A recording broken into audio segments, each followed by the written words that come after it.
আসন্ন জাতীয় সংসদ নির্বাচনে গাজীপুর সংসদীয় আসন ২ থেকে এম মঞ্জুরুল করিম রনিকে বাংলাদেশ জাতীয়তাবাদী দল বিএনপির চূড়ান্ত প্রার্থী মনোনীত করায় কাশিমপুরের সারদাগঞ্জ ৪ নং ওয়ার্ড বিএনপির সহসভাপতি ও আগামী কাউন্সিলর পদপ্রার্থী জনাব রফিকুল ইসলাম গেদা মাতব্বরের নেতৃত্বে বিশাল আনন্দ মিছিল অনুষ্ঠিত হয়েছে। গাজীপুর থেকে আব্দুল কুদ্দুসের প্রতিবেদনে দেখুন বিস্তারিত।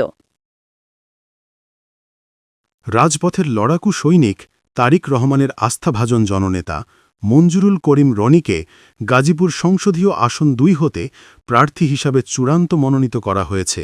এই সংবাদ পাওয়ার পর আনন্দ মিছিল নিয়ে কাশিমপুর আঞ্চলিক সড়কে নেমে পড়েন বিভিন্ন শ্রেণী পেশার মানুষ। এ সময় বিভিন্ন সড়ক প্রদক্ষিণ করে কাজী মার্কেট এলাকায় এসে সংক্ষিপ্ত বক্তব্য রাখেন স্থানীয় বিএনপি ও সহযোগী সংগঠনের নেতৃবৃন্দ।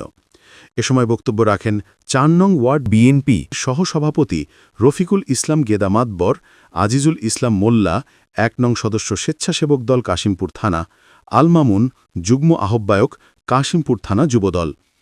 অন্যান্যদের মধ্যে বক্তব্য রাখেন সালাউদ্দিন মণ্ডল, গাজীপুর মহানগর কৃষক দল, তানভীর হোসেন প্রতিষ্ঠাতা সহ সভাপতি ছাত্রদল ২ নং ওয়ার্ড, হারুনুর রশিদ স্বেচ্ছাসেবক দল কাশিমপুর থানা ও কাশিম মিয়া কাশিমপুর থানা বিএনপি প্রমুখ।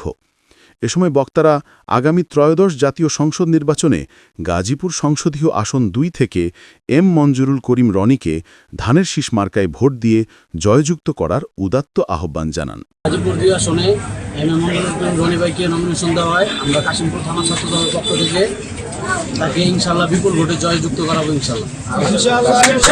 ঘোষণা হয়েছে আমাদের মঞ্জুরুল করিম রনি ভাই। আমরা গাজীপুর ২ আসন থেকে তাকে মনোনয়ন ঘোষণা করছে। এই আনন্দে আমরা কাশিমপুর থানা থেকে জনগণ আমরা আমাদের আনন্দে আমরা মিছিল করছি।